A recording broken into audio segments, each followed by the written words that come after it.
My name's Melissa Walden, and I work for the Center for Transportation Safety. It's part of the Texas A&M Transportation Institute here in College Station. I've been working with the motorcycle program for almost a year now. Previously, I had been working with several other types of projects related to traffic safety. Obviously, I'm probably a little different than all the rest of the speakers since, you know, I will be the only female. But you know, besides the obvious, you know, my background's, I'm an engineer and I work in traffic safety research, so that's pretty much qualifies me as a nerd, but not, and I don't ride a motorcycle. You need nerd. Everyone needs a nerd. So, yes, I'm planning on taking lessons this summer. So, but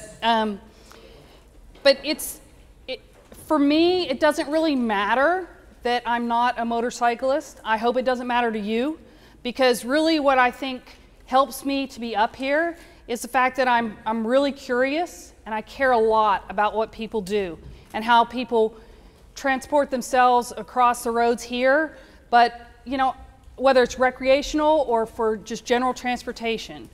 I know that crashes can be prevented. We call them accidents a lot of times, but they're not. And I really think that if we just looked at it in terms of it's not just a motorcyclist, it's the person, then we could all be on board and in the same, on the same spot.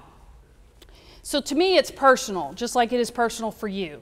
And what I want to try to do is, yes, I'm a data person and I love numbers and whatever, but what it's important to know is that even though we're looking at crash statistics, and we're looking at crash statistics either on the federal level, like Ken talked about, or on the state level, which I'm going to kind of give you a little bit more closer down to the Texas view.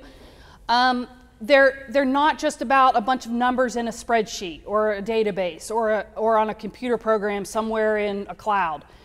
They're actual reports about what happened to people on our roadways. And for those of you who are not familiar with what a crash report is, the information that we get and we analyze is only as good as what is put on that report. So as we talk through that, we're going to help understand about some of the questions that you ask about, well, why isn't this happen and why isn't that happen and why don't we know this information?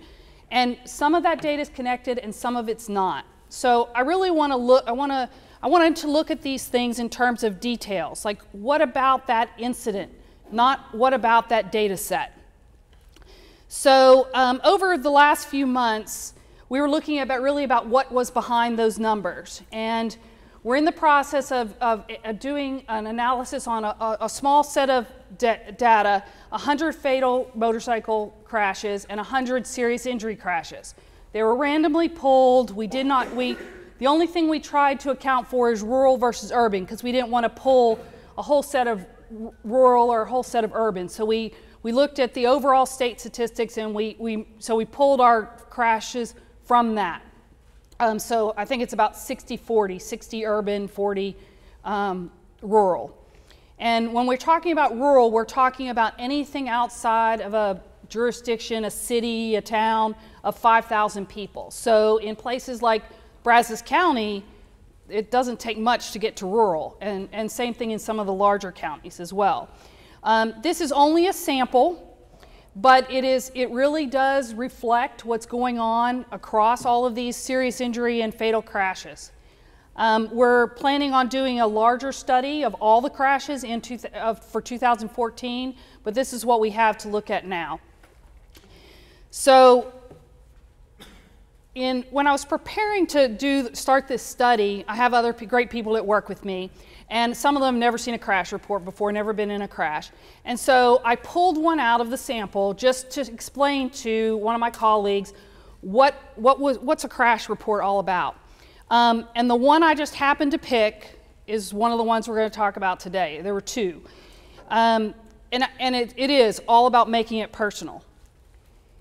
Believe it or not, the crash happened in March. The first crash happened in March 18th in Amarillo, Texas.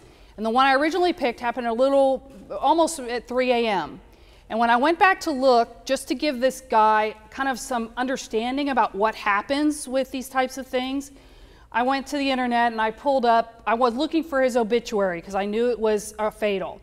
And I found that in that weekend, there were 3 crashes. 1 guy was seriously injured, 2 were fatal, and it was interesting, within 1 hour, there were 2 crashes 6 miles apart. This is where the first crash happened. It was a little after 2 a.m. The motorcycle crash was at an intersection. The rider's name was James Smith. He was a little over 40 years old. At the intersection, it was involved with, this is one of the ones that was involved with a different vehicle. He ran into the back of a pickup truck. Very common intersection crash, regardless of whether or not it is a motorcycle or another car, another type of vehicle. He was ejected from the bike. He did have his helmet on and he sustained some serious injuries. But when you look beyond the numbers, one of the things that we find is that this is what the rider was riding on. This is what the road looked like when he was riding up to that intersection. It's 2 o'clock in the morning, dark motorcycle, dark clothed person. You know, he had a full helmet on. The driver likely pulled into the intersection, not seeing him because he was further down in his sight distance, and the rider was traveling up, so he probably didn't see so everybody could have been doing everything right, but fortunately he lived, but unfortunately the crash happened. He was pretty severely injured. Then about 45 minutes later, this is a residential area, the last one was industrial. 6 miles away on a residential street, a kid named Justin Warder, he was 21 years old, just a couple weeks before the crash happened. He was riding his 2001 Yamaha he had purchased just a few months earlier. He was not licensed in the state of Texas, he was from Arizona. And the bike was registered in Arizona, so we don't know what kind of training he had. He was traveling at a high rate of speed, and he misjudged a gentle curve in his own neighborhood less than 1 mile away from his house. As I said, it was a little before 3 o'clock in the morning. He hit a curb, and he was thrown from his motorcycle into one of these trees and was killed. His motorcycle went on to the other side of the street and crashed into the house. So these are real people. This is somebody who lost their lives because of a motorcycle crash. And so to me, it's personal. These 2 crashes an hour apart represent all of the common issues, and trust me, I did not look for this. It was just randomly out of the stack. You know, there's single and there's multi-vehicle crashes with motorcycles and with other vehicles. Speed is a huge issue in almost the vast majority of the crashes that happen, whether it's serious injury or fatals. Safety equipment, some had it on, some didn't. The alcohol, one of the things I forgot to mention about the young man who was killed, they suspected alcohol. It was not listed as a variable on the crash report, and there was no BAC testing. There was BAC testing ordered, but it never showed up on the report. Don't know why, it's just one of those things that happens. The physical environment, the intersections, your sight distance, the geometrics of the roadway. A lot of these things happen on straight roads, not on curves. So we don't know about the training because that has to be linked, it's not automatically linked with the crash information. We're working on that on this pilot study with John and his group. And then your behavior, which is really the only thing you can control. You can't control that driver's behavior or somebody who doesn't see you or somebody who doesn't care about you. You have to be responsible for your own behavior. So what's the big picture? Let's move back a little bit back from these 200 crashes we're looking at. And in Texas, over the last 4 years, and this is just motorcycle and just fatals and serious injury crashes. So 30% of them happened at an intersection. 35 of them were run off the road fatals. And so about 30% of the total crashes were run off the road in general.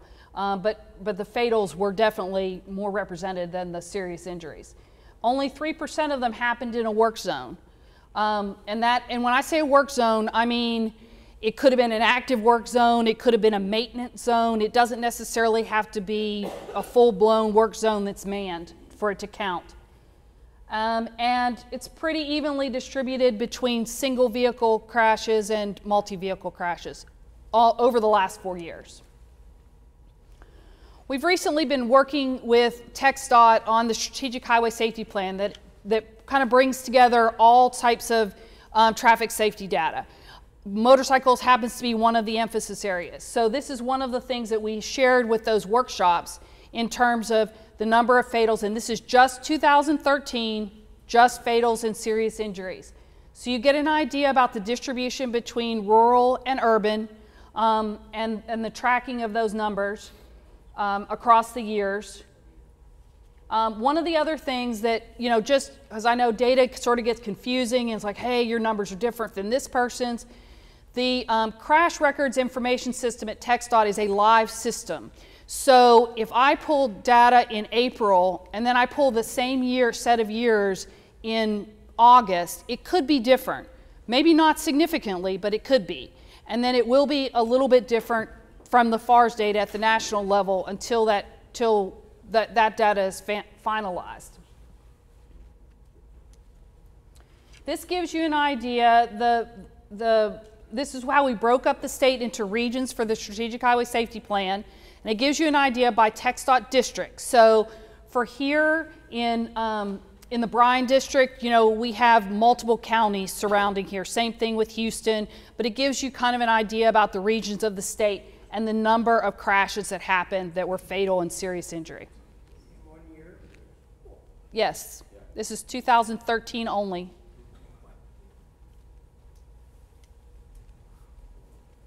So what do we mean by taking a snapshot of the data? As I said before, only fatal and serious injuries. We're talking about rural and non-rural crashes. We're talking about looking beyond what numbers are just in the spreadsheet, looking at the narrative, looking at the illustrations that the law enforcement has provided on those, provided on the crash report, and also looking beyond that. What type of bike was it? What color was it? And then as we'll work with John's group at DPS, and we'll be able to figure out whether or not, or when they had training, or whether they had training at all. We're a little limited on the out-of-state people, but we'll be able to try to get some of that information as well. We want to paint a picture of the problem. It's a lot easier to understand. So who and what make up this group of people that's a representation of all the crashes in 2013? 95% are male. Most of them are riding alone. Less than half of them have had some sort of motorcycle endorsement. Now again, there was a small percentage, I think about 15 to 20%, that were out of state, so we don't know that for sure.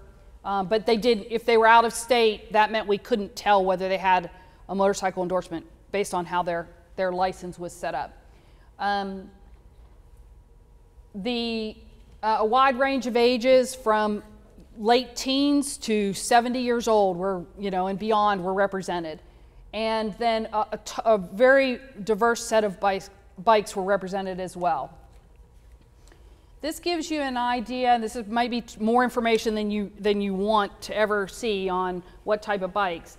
But we're very fortunate. We have an intern that's working with us in Austin who is getting ready to graduate from St. Ed's. She's really dynamic individual and very interested in motorcycles, and so she went through all the crashes and classified the bikes in order of size and type.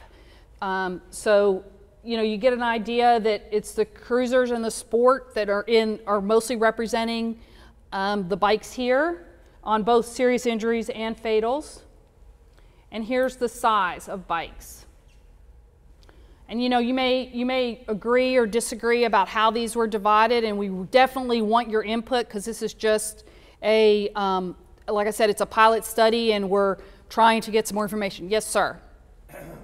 Melissa, that also follows the statistics of the breakdown of motorcycle registrations. Mm-hmm. I mean, you know, 60% of all bikes that are sold, at least in our area here, are a cruiser mm-hmm. bike, and that pretty much mirrors the demographic of sales, you know, well, good. in the families of motorcycles. So just so everyone's aware well, good. of that.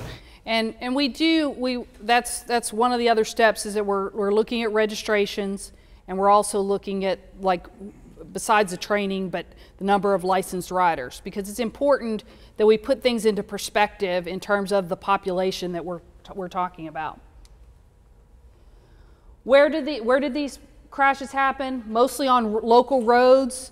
Unfortunately, the vast majority were within 10 miles of their house. A number, frighteningly, within a mile.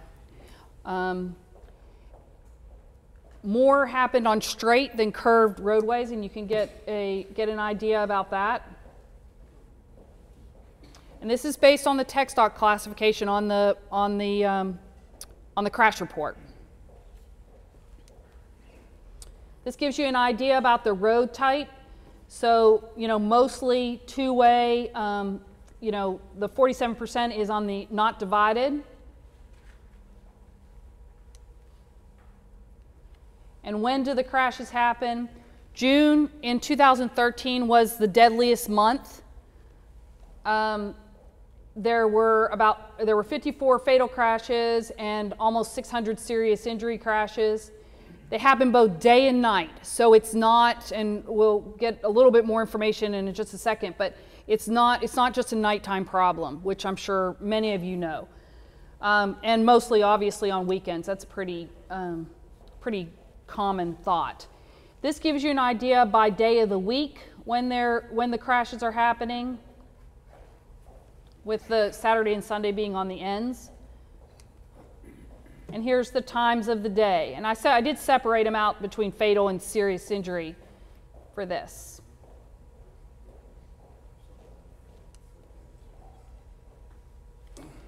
So why have these particular subset of crashes, why have they happened? You know, a lot of them were single vehicle crashes, but there were a good representation of multi-vehicle crashes. There were even several, I believe 4, that were of the fatals that involved another motorcycle instead of another four-wheeled vehicle or tractor trailer. Less than 30% were wearing helmets out of this subset. We don't know what other protective gear they were wearing because it's not recorded that way on the crash reports. Speed was a major factor across the board. And you know, I know I'm telling you a lot of what you already know, but you know, it's kind of like, hey, my intuition is proved correct. Failure to yield right away was the major contributor on the multi-vehicles. And then there was, on the fatals especially, I think it was probably upwards of 90-something% that the rider and the bike were in some sort of dark clothing. And whether that's in the day, or dark clothing and dark bike, which, you know, most bikes are dark, but that, putting the dark, you know, a protected rider or a non-protected rider on a bike that's harder to see, whether it's at night or during the day, is, you know, I'm not saying it's a bad thing, but it's an issue that really reared its head in this analysis.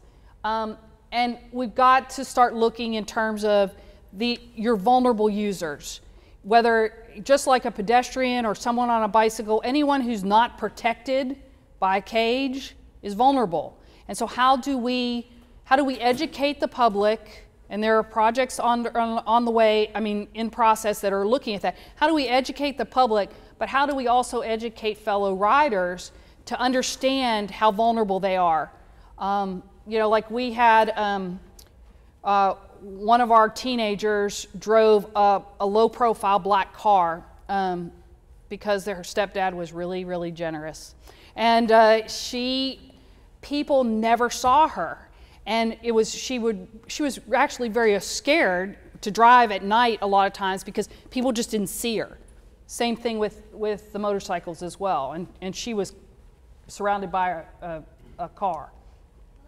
Yes, ma'am.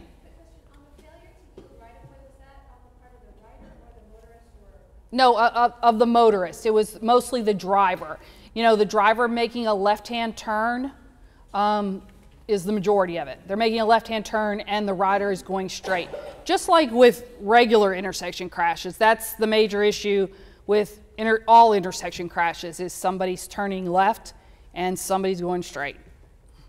Yes, sir? That's been a pretty common theme for a lot of years. Mm-hmm. What percentage has not seen the motorcyclist? Right. What percentage was that, Melissa? Failure to yield on the part of the car? Yeah, I mean, it's probably close to 75 in this group. I mean, it's high. It's the main thing. There are other characteristics, you know, like when you record on the crash report, other characteristics, and those were onesie and twosies. Failure to yield was the major thing on multi-vehicle crashes. And just to add also to that, the issue that you were touching on earlier, just a few minutes ago before you were talking about this conspicuity, the ability to be able to see the rider. These riders are driving in dark clothing, they're driving on dark bikes, they're in environments where they're not visible. And that was something that was really kind of interesting to know, because each one of the narratives in those crash reports, the driver would always say what? They see them. And that was a common theme across all the data, is that they couldn't see the rider. So conspicuity is a huge issue, and it's something that Ken talked about when we were talking about the information that we were looking at in this motorcycle safety program technical assessment. Actually, I don't think it was Ken. I think that was DJ. But conspicuity is an issue, and it resonates throughout the crash record. Well, and another thing, and I'll get to y'all in just a second, but when we were going through the Strategic Highway Safety Plan workshops, one of the things we talked about with bicycle riders, again, people don't see them. And someone brought up an interesting fact that it seems pretty like, duh, why didn't you think of it, is that so much exercise gear as well is black. And, you know, even though, you know, you want to introduce the reflective types of things on your clothing, people don't do it because they want to look skinnier riding their bike. And so they're wearing all black. So I was like, okay, I guess that makes sense. Yes? Yeah, that's why in 2009 we focused on changing the fines for failure to yield, upping the penalties. Right, I remember us talking about it. The judiciary to help us. They keep saying, oh, that's my court eye, you know. It's not being implemented like we were hoping. Because we saw that it was over 70% failure to yield, and not just in motorcycle involved accidents. Right. In all vehicle involved accidents. Failure to yield covers a multitude of sins. And we just said there's a spot we can pick and we can try to do something, but we're not getting cooperation from the courts. Yeah. And some of the law officers still don't know that that's a law. Right. Well, and two, on the part of the rider or the driver, you don't expect someone to be there. And so it is difficult if you're traveling, whether it's a car or a bike, when you're traveling at 70 miles plus, it's difficult to make those adjustments because you just didn't expect it to be there. And as far as visibility, I'm a railroad engineer too. I remember. I drive a train. It's 18 feet tall, 12 feet wide, and yellow. 2 headlights down low, 2 up high, and I hit a lady on the crossing, and I got out, and, you know, trying to help her, and I said, why did you get on the crossing? She says, I didn't see you. I said, ma'am, it's a track. Don't you want to say, you mean, the train's gonna show up sometime? don't you want to say sometimes, oh no, you didn't look at me. I mean, you just didn't look. Well, I saw her head turn that way, she just didn't see it. She wasn't looking. She may have actually visually looked and didn't see what she was seeing. I don't know, but so, I mean, how more visible? I got horn is latched, and I can't be more visible or vocal, and they still don't see you. Well, you know, people have told me, exactly. There's no accounting for people behavior. Yes, sir, and I'll get to you in a second. I say we're talking about conspicuity here, but we've got a really good example over here. This Look, Learn, Live display over here gives us an example of what we're complaining about here. The color of the motorcycle is virtually irrelevant because the profile doesn't present in a way for you to see what color it is. If that was white, yellow, or some other high visibility color, you're not going to see that much of that in relation to, I mean, it's got a headlight on there. Right. It's not much. Themselves wearing very neutral color, blending in here, dark colored helmet. I mean, the rider's gear is definitely going to be a bigger part of what's going on rather than the bike owners in question. Well, if I'm on a train and I can't see you, what chance does a motorcycle have, no matter what they're wearing? Well, and unfortunately, we don't know what they were wearing on these crash reports because it's just not, I mean, we know if they were wearing a helmet or not, but we don't know. A big component of our conspicuity issue also is rider education.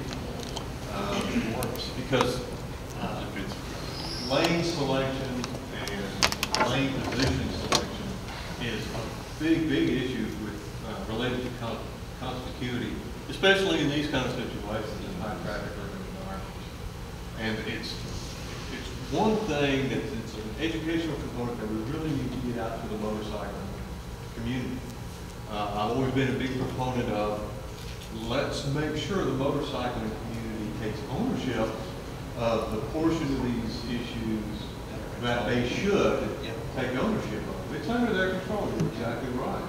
So it's one thing to say, oh my God, look at all these failures you right-of-way crashes. But it's another thing to say all these failure to yield right-of-way crashes are the result of driver inattention or lack of motorist awareness. That's not the whole picture. Part of this is an educational component on the part of the motorcycle. And we have to take ownership of all of our things. So we can't ride like that. So, you know, the statistics are great, and we need to collect more and more statistics, but there's an educational component there, and a cultural component that we just have to try to impart on the motorcycle. Go ahead. There's in the new MSF books that are coming out now, the new curriculum that is rolling out as part of the update here at the state, there's a new element that's included in those classes called presentation. And the whole idea is teaching motorcyclists how to ride, and it deals with lane positioning and what you do in such a way as to make yourself more visible to other people. The MSF has recognized that. The old one, it was in there before. It was two questions. CNBC. Two questions. I needed to empower VRC on that issue. It's a huge issue. There's a gentleman over here. Yeah, I'm taking over your Yeah. spot. He hit on something also over here that said the ladies looked but didn't see him. You don't see what your eyes see. You see what your brain interprets Right. your eyes. And True. Your brain only interprets what it thinks is going to be there. So it's looking for a car or a truck. It's not looking for a motorcycle, a bicycle, a dog, or a pedestrian. So, Melissa, Or a train. I want to bring up, I want to bring up the argument that last year we also talked about, you know, we need to raise the fine to the four-wheeler that made the left turn, that, you know, the motorcyclist, that you can raise the fine as high as you want to. I mean, it's not going to be a deterrent to a driver that does not perceive a motorcycle rider as a threat. I mean, they're in a big old car or a train, and, you know, they don't perceive, you know, that little bitty motorcycle rider coming down the road as a threat to them. True. So, you know, again, going back to taking ownership or responsibility as a rider, you know, to get in control. Hey, that person might turn in front of you slow your speed, ready to position yourself and, you know, where you can escape, where can I bail, you know, it has got to be taught to the public first, because just slapping people in on four wheels Right. with, you know, quadruple the penalty, you still have a dead motorcycle rider. Well, and we've seen that not work with impaired driving as well. I mean, the penalties have been raised significantly on impaired driving, and they haven't. Hasn't changed behavior, but it also has. We're not getting people. We're getting people pleading that they don't. The way they're pleading and the way they're disposing of the cases is not getting them the help they need, or punishment, but the help that they need. So, and like pedestrians as well, is that you're walking along, you know, somebody's car, whatever the reason is, you have a pedestrian walking along a road with no shoulder, you don't expect him or her to be there. And because I mean, have you ever seen the video with the people and the gorilla in the room? You just don't see it because you're expecting people. Same thing. And so we do. It's a two-way street. Yes, sir. I mean, this whole thing about conspicuity, I mean, for the last 2 years, my whole existence has been, how do I crack that mentality, the motorcyclist mentality of conspicuity is important. I mean, my existence has been about, you know, getting them to realize that they got to be seen up there. That's my business. And it's just, there's a way of thinking that I haven't been able to overcome for the people who come onto my website. I mean, it's pretty obvious you've got to be seen, but they still don't get it. And it's just creating a mindset. And you know, if you guys have any ideas how to achieve that, I'd love to hear about it. There's a study out just recently about the motorcyclists being smaller and the misperception of the distance. They can't judge that distance because of the size of that person on a motorcycle. They're having the difficulty, and that's could be contributing to some of the crashes. Right. Even though they see this. Yes, sir. Well, I think next year we might be able to help you because we've got a project that's probably going to start up in the fall, I guess, Jerry, about looking at rider attitudes towards wearing safety equipment. What is the motivation for those who do? Why do they make that decision to do it? And put a message out there that promotes that use. We don't want everyone, it's kind of like the choir speech. You know, you don't want the whole choir being the people who participate. And so we're looking at different ways of reaching out at events and other types of things to reach all kinds of riders who have all kinds of experiences.